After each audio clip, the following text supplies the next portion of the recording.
C'est complètement fou de voir l'ingéniosité des gens pour tuer les autres. Est-ce qu'on peut mourir de rire? Dans ma pratique, j'ai 20% de morts pour 80% de vivants. Est-ce que toi, t'as peur de la mort? Non, parce que ça sert à rien. Tu perds ton temps, tu perds ton énergie, tu mourras quand même. Et moi, je m'attends pas nécessairement à trouver là quelqu'un que je connais. Je me suis dit que c'était peut-être le dernier service que je pouvais lui rendre, et je l'ai fait.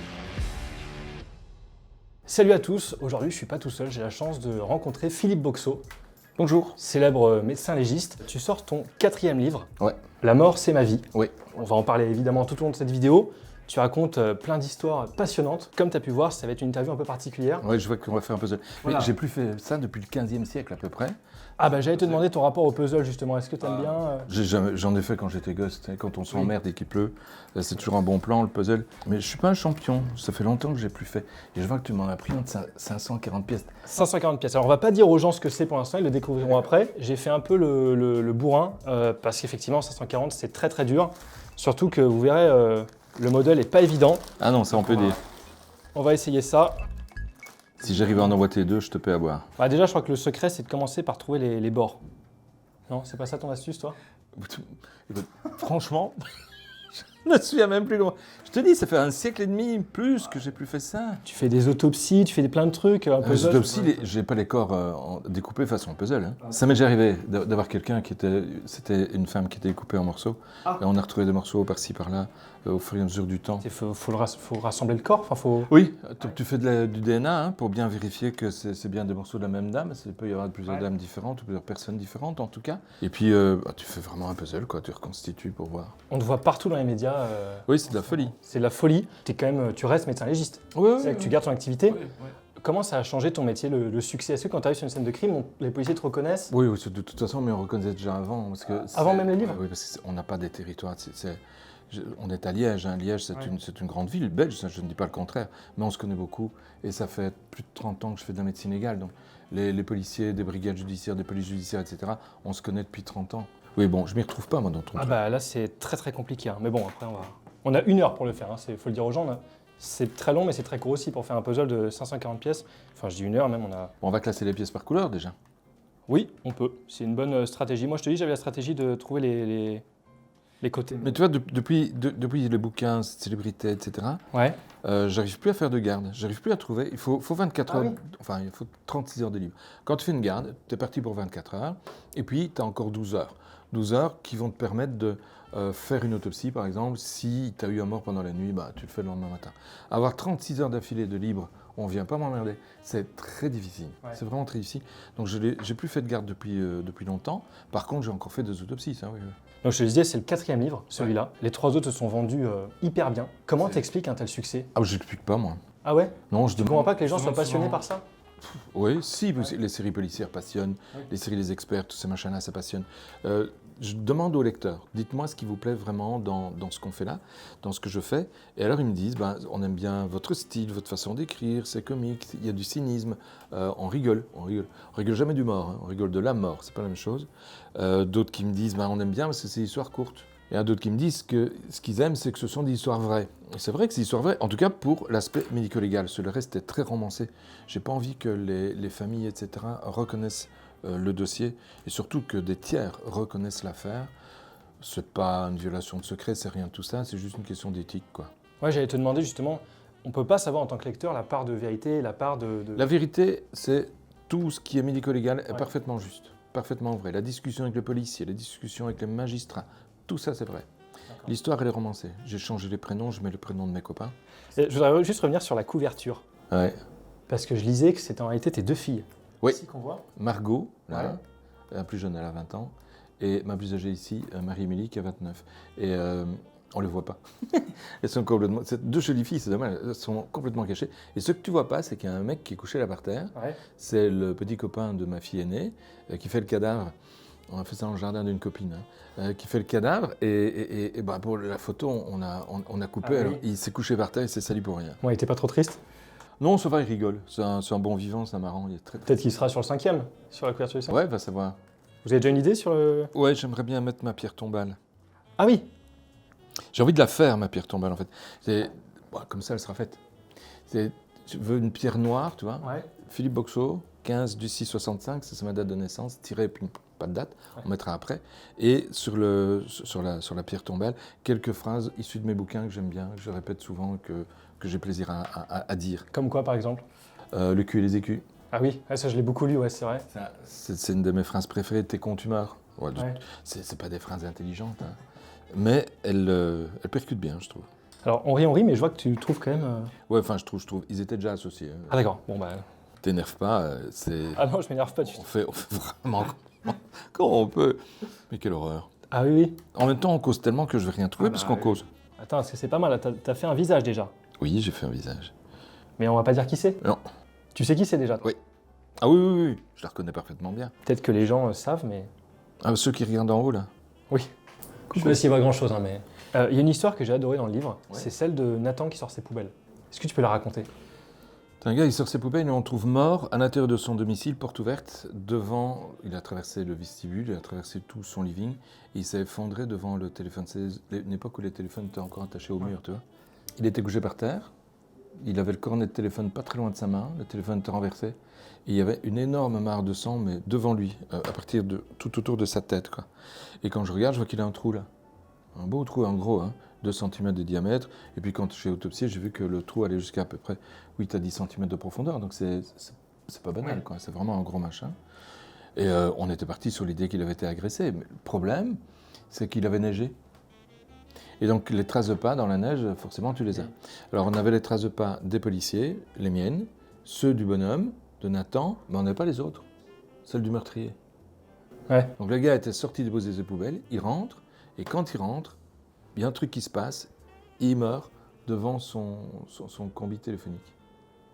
Bon, on part là-dessus, l'enquête démarre, on pense évidemment à la femme avait un amant, et elle s'était barrée avec son amant en vacances, donc ça tout le monde le savait, et on a pu vérifier qu'elle était effectivement en vacances auprès du tour opérateur, pas de problème, c'était pas elle, c'était pas l'amant non plus, puisqu'il était avec elle, donc à ce moment-là, tu commences à chercher dans l'entourage du travail, etc.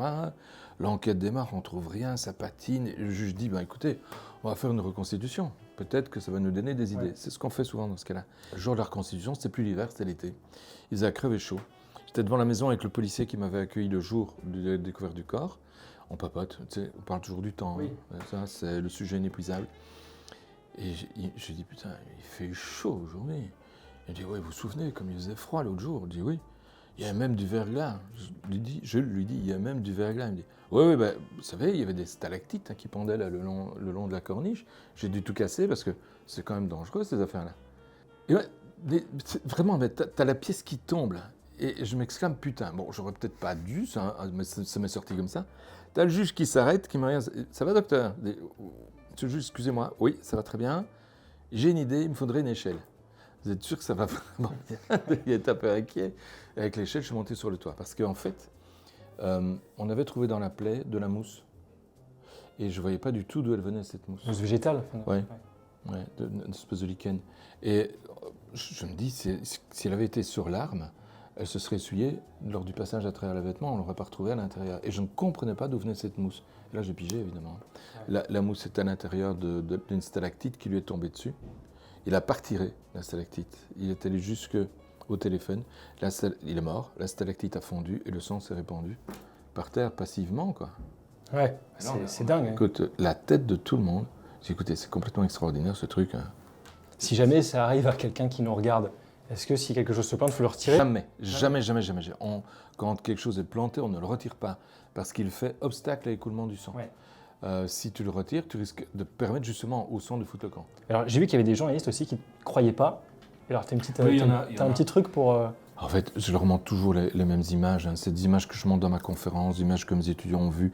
C'est un type, il y a facilement 30 ans, qui s'est suicidé par 14 coups de feu. C'est dans mon premier bouquin. Et ça paraît tellement fou que les gens disent, enfin, non.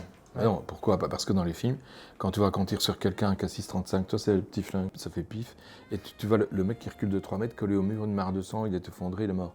C'est pas la réalité, c'est pas ça. Ouais.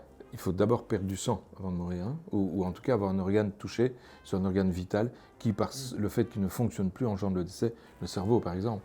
14 coups de feu, parce qu'il avait les bras trop courts, donc il avait mis la carabine face à lui, face au cœur, c'était bien fait, mais le problème c'est que les bras étaient trop courts pour toucher la détente. Et donc, ce qui se passait, c'est qu'il était obligé de la mettre de profil. Et en mettant de profil l'arme, il ratait son cœur. Donc il a labouré son poumon, il a mis du temps à saigner, et il est mort après les 14 coups de feu, quoi. Bon, là, on commence à avoir un peu quelque chose quand même qui ressemble. Je pense que la plupart des gens qui regardent ces vidéos ont reconnu cette œuvre. Oui, mais dans cette image-là, elle est célèbre à crever. Ah bah oui, oui. Tout le monde l'a vu. Est-ce qu'il y a des affaires où tu n'arrives pas à savoir ce qui s'est passé? Oui, ça n'arrive pas souvent, et on parle d'autopsie blanche, ça veut dire d'une autopsie qui n'a pas permis de déterminer la cause du décès. Ouais. On ne peut parler d'autopsie blanche que quand on a fait de l'anatomopathologie, c'est-à-dire pris des morceaux d'organes et vérifié au microscope si oui ou non on a des lésions cellulaires qui permettent d'expliquer le décès. On ne peut le dire aussi que quand on a fait la toxicologie, c'est-à-dire qu'on a regardé, vérifié dans le sang, l'urine, le foie et le rein, parfois l'estomac, les cheveux, s'il n'y a pas de toxiques, c'est-à-dire de substances qui permettent aussi d'expliquer le décès. Ah mais t'es doué toi. Oh bah. Est-ce qu'il y a des gens avec le succès qui te demandent de raconter l'histoire d'un de leurs proches ou de Oui, gens qui connaissent? ça arrivé plusieurs fois. Et tu le fais? J'ai fait, Ouais. mais à chaque fois je modifie l'histoire. Je leur dis, écoutez, vous n'imaginez pas ce que ça pourrait représenter si quelqu'un reconnaît vraiment le cas, ça pourrait vous emmerder. Ouais. Oui, non, on est d'accord. Je dis, non, moi je ne le fais pas. Je vais romancer l'histoire, on ne va pas la reconnaître. Tu remercies notamment dans ton livre Hans Zimmer, Elena, Santa et d'autres d'ailleurs pour leur accompagnement musical. Quand tu as écrit ce livre-là, est-ce que quand tu fais une autopsie, tu écoutes de la musique? Non. C'est parce que c'est interdit ou parce Non, que... c'est pas interdit, mais on ne l'a jamais fait. Et l'habitude est prise de ne pas le faire. Ouais. Il y a un de mes assistants qui en met, ça je sais. Je suis entré en salle d'autopsie quand il mettait de la musique. Il n'a pas fait longtemps. Ouais. Il a fait une fois ou deux. C'est pas vraiment le mieux qui se prête le mieux pour écouter de la musique. Oui. Parce que tu as des enquêteurs, ils sont là, on parle, on discute. Et finalement, la musique, une espèce de bruit de fond un peu parasite, puisqu'on parle. Et qu'il y a du bruit, qu'il y a plein de choses. C'est qui ton artiste préféré que tu préfères écouter? Quand tu as écrit là, c'est lequel? J'aimais bien les musiques d'Hans Zimmer. Ouais. C'était vraiment très porteur. Elena, je sais pas si tu connais. Ouais, de la Starac, qui est belge d'ailleurs. Ouais, c'est une Belge. Je l'ai rencontrée, c'est vraiment une chouette fille. Ouais. Et j'aime bien ce qu'elle fait. Il y a beaucoup de sens dans ce qu'elle écrit, dans ce qu'elle raconte. J'aime bien sa voix. Elle te connaissait? Oui, à travers Guillaume, à travers les émissions de légende. Ouais, de Guillaume Play, ouais. J'ai eu le coup avec Junio aussi. Avec Gérard Jugnot, Très très sympa, Gérard Junio, vraiment. qui est fan de tes histoires? Je crois qu'il les aime bien. En tout cas, il m'a pas dit qu'il les aimait pas. Et on a passé beaucoup de temps ensemble. Ah, voilà. On a beaucoup causé. On a dîné ensemble. Ah oui, carrément. Ouais, c'est vraiment quelqu'un de très très chouette, très différent de ce que je pensais, très profond. Et Baffy aussi, toi, Baffy. Ah, et Laurent Baffy. Lolo, j'adore. Est-ce que justement, de parler de Laurent Baffy, est-ce qu'on peut mourir de rire? Oui. Il faut être prédisposé, il faut pas être en grande forme. Hein. Ouais. Il faut pas être en grande forme. On peut mourir de chagrin aussi. Là, le chagrin, c'est plutôt les femmes. C'est quoi pour toi la pire façon de mourir? Brûlé. Ah ouais. Brûlé ou noyé. Ouais, c'est un peu le débat. Des fois, on dit bah, tu préfères mourir noyé ou brûlé? Non, ni l'un ni l'autre. Hein. Ouais. Et à choisir? Noyé. Mais Ouais, c'est pas drôle. quand même pas drôle. Les brûlures, ça fait un mal de chien. Et en général, tu perds connaissance avant d'être mort à cause de la douleur. Ouais. Et pour la noyade, tu perds connaissance avant d'être mort, mais parce qu'à un moment donné, tu respires l'eau. Alors, on va essayer d'avancer un peu. Je le sens bien, lui. Ah ouais? Bah, ouais, finalement, non. Ça avance pas mal, non? Ça avance. Bon, ça fait une demi-heure en même temps, mais... Je sais que c'est une question qu'on t'a posée 1000 fois, mais est-ce que toi, t'as peur de la mort? Non, parce que ça sert à rien. Tu perds ton temps. Tu perds ton énergie. Tu mourras quand même. Donc c'est inutile. Et tu comprends que les gens, parce qu'on a tous un peu peur de la mort, mais... Je comprends très très bien. Ouais. On a tous peur de la mort parce qu'on ne sait pas ce qu'il y a derrière. Moi, je suis convaincu qu'il n'y a rien, jusqu'à preuve du contraire. Donc non, j'ai pas de problème avec ça. J'ai vraiment l'impression que ce truc, il va là, mais je sais pas où. Donc je vais le garder là. J'ai plutôt peur de la manière de mourir, parce que ça, il y a des façons de mourir qui sont pas marrantes, quoi. Bah, brûlé ou noyé. Ah oui, on en a parlé. Hein. Est-ce qu'il y a des choses aujourd'hui qui te choquent encore? Avec tout ce que tu as vu, tu as fait plus de 3000 Ça autopsies. dépend de ce qu'on appelle choqué. Qui me surprennent. Bah, est-ce que par exemple, tu par peux faire une exemple, autopsie le quand matin et après tu arrives à table et tu veux Ah plus non, manger ça- parce que... Ça, non, ça arrive jamais. Jamais. Quand je mange pas, c'est que j'ai pas faim. Ah oui, bon, bah c'est simple. Hein, ouais. Et qui t'étonne alors, qui te surprennent? Oh, oui, ça, oui. C'est dingue, C'est complètement fou de voir. Ça va en dessous, tu vois. C'est complètement fou de voir la manière, l'ingéniosité des gens pour tuer les autres. C'est complètement fou. Il y a. Attends, à mon avis. Ça se connecte? Ouais. Ah ouais, bien joué. Je suis pas excellent en puzzle. Hein. Moi non plus. Bon. Est-ce que le crime parfait, il existe? Oui. Et c'est quoi alors le crime parfait? C'est vrai que tu allais le demander. Il existe parce que, en Belgique en tout cas, on ne se donne pas les moyens d'éviter qu'il existe. On a des médecins légistes, mais on les utilise très peu pour des raisons d'économie. Alors tu as un système un peu pervers où c'est vrai qu'on manque de médecins légistes, donc on ne nous désigne pas beaucoup. Mais si on ne désigne pas beaucoup, ça veut dire qu'il y aura moins de médecins légistes encore. Et c'est un espèce de serpent qui se mord la queue. À un moment donné, il va falloir couper dedans. Et puis on s'est fait alpaguer par l'Europe qui a fait remarquer à la Belgique qu'on autopsiait chez nous 10 fois moins que dans la moyenne européenne. Bon, ça prend forme là, petit à petit. Doucement. Je lisais dans ton livre que un jour, tu es arrivé sur une scène de crime, il y avait 3 cadavres. Oui. Le magistrat te demande de faire l'examen extérieur. Tu reconnais une de tes amies. Je n'ai pas reconnu tout de suite en fait, parce que tu sais, le visage après la mort, il change. Ça veut dire que la tonicité des muscles du visage tombe, les muscles s'affaissent, quoi. Et puis, si tu es sur le ventre et un peu penché vers le bas, la tête vers le bas, ton visage sera tout bleu, sur le dos, il sera tout blanc. Et moi, je ne m'attends pas nécessairement à trouver là quelqu'un que je connais. C'est un monsieur qui a tué sa femme et une amie de sa femme, et il les a tués toutes les deux.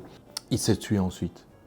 Et donc, je demande les identités aux policiers, et selon les indications qu'ils me donnent, j'ai les identités des 2 premiers, mais pas de la 3e, il ne la connaissait pas.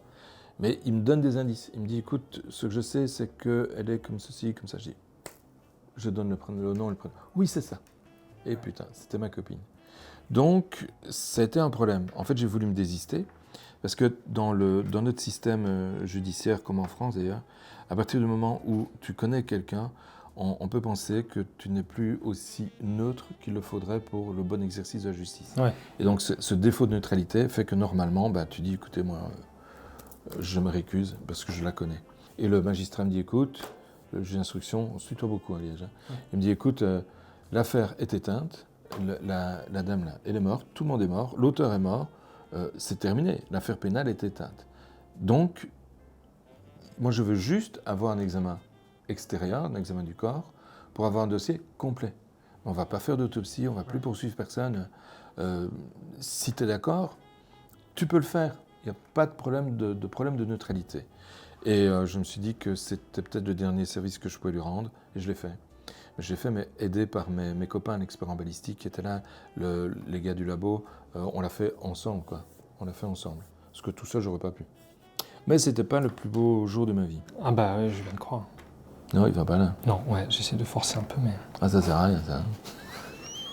J'ai vu que les insectes jouent un rôle très important dans ton métier. Majeur. Bon, quand il y en a, c'est que ça pue. Ouais. Le corps est en putréfaction puisqu'ils sont attirés par l'odeur. Donc forcément, c'est qu'il y a de l'odeur et qu'elle est forte. Ça, c'est sûr. Mais à côté de ça, ils nous donnent des indications formidables puisqu'ils nous permettent d'évaluer le moment du décès. Ça veut dire que quand tu trouves des insectes sur un corps, leur étude permet de dire depuis combien de temps il est mort. L'heure près, ils ne savent pas le faire, mais le jour près, oui. Est-ce qu'un médecin légiste s'occupe que des morts? Non, moi dans ma pratique, mais ça dépend un peu d'un institut à l'autre, dans ma pratique, j'ai 20% de morts pour 80% de vivants.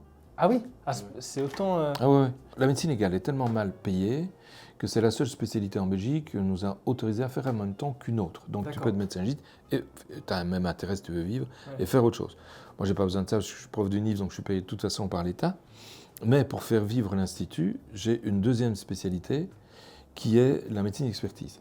Ça veut dire que je reçois des gens à la demande des tribunaux, donc par jugement, qui ont été victimes de coups blessures, de viols, d'accidents du travail, d'accidents de voie publique, de toutes sortes de choses qui ont chez eux laissé des séquelles physiques ou psychiques. Je dois les évaluer. Ça, c'est le boulot du médecin expert judiciaire. Ça n'a rien à voir avec la médecine légale? Non, c'est tout différent. D'accord. Médecine légale s'exerce plutôt sur les cadavres, et des constats de coups, des constats de viol aussi, mais tout de suite, quoi. Oui. On n'indemnise pas. Là, la dynamique de la médecine expertise, c'est d'indemniser la victime. Est-ce qu'après le succès de ces livres, on peut imaginer, espérer, pourquoi pas une série? On y a pensé, mais ça ne marche pas bien, parce que ce sont des petites histoires. Ça va vite. Ça va vite à lire, mais ça va vite aussi à présenter en format audiovisuel. Donc ça ne marche pas bien avec mes bouquins. Donc ce qu'on va faire peut-être, c'est réfléchir autrement, une autre façon de les exploiter sur le plan audiovisuel. Ça va se faire, mais je ne sais pas encore dans quel format ni comment on va y arriver, mais on va y arriver. Bon ben, on voit à peu près, je pense que vous avez... ça y est, encore une. Ah yeah. Très bien, je pense que vous avez deviné. Alléluia, alléluia. Ça représente quoi donc, Philippe? Alors nous sommes sur le plafond de la chapelle Sixtine. Et pourquoi c'est important pour toi? Parce que tu réserves un chapitre entier. J'adore Michel-Ange, bon déjà. J'adore la Renaissance, on est en pleine Renaissance italienne. Michel-Ange, et puis toute sa bande de copains ou non copains, d'ailleurs, parce que Léonard de Vinci et lui, ils ne s'entendaient pas du tout. Hein. Alors, ils changeaient de trottoir, tu vois, quand ils se croisaient en rue. Hein. Ah oui, carrément. Ils changeaient de trottoir, ils se détestaient profondément. Et là, ce que l'on voit ici sur cette image, hein, c'est Dieu qui va toucher Adam et qui va, en le touchant, l'animer, c'est-à-dire lui donner son âme. Adam est déjà vivant, mais il n'est pas encore animé. Et donc l'âme, à l'époque, ce qu'on en pensait, c'était Dieu qui la donnait, et c'est grâce à l'âme que le corps était organisé. Selon les théories anciennes, la partie qui contenait l'âme venait du cerveau. Donc le cerveau de l'homme générait l'âme, et ce que l'on voit sur l'image, c'est vraiment ça. C'est Dieu est dans un cerveau, je peux te montrer les lobes. Hein, il y a là, tu as le lobe temporal, le lobe frontal, le lobe pariétal, le lobe occipital, le cervelet, la moelle épinière. On est dans un cerveau. Oui, donc c'est pas une interprétation que tu fais. Ah non, pas du tout, vraiment, non. Et quand Michel-Ange fait le plafond de la chapelle Sixtine, Dieu va donner son âme à Adam. Dieu ne peut être que dans un cerveau, puisque la croyance à l'époque c'était que l'âme venait du cerveau de l'homme. Bon, bah, c'est super intéressant. Bon, on n'a pas fini le puzzle, mais... Oh, on finira pas. Hein. Oh bah non. Bah, merci beaucoup Philippe d'avoir répondu à la question et puis d'avoir aussi... Ah mais j'étais content de mettre 3 pièces. Hein. Ah bah, merci beaucoup Philippe. Avec plaisir, merci. N'hésitez pas à vous abonner bien sûr, à commenter, à liker cette vidéo et puis on se retrouve très bientôt.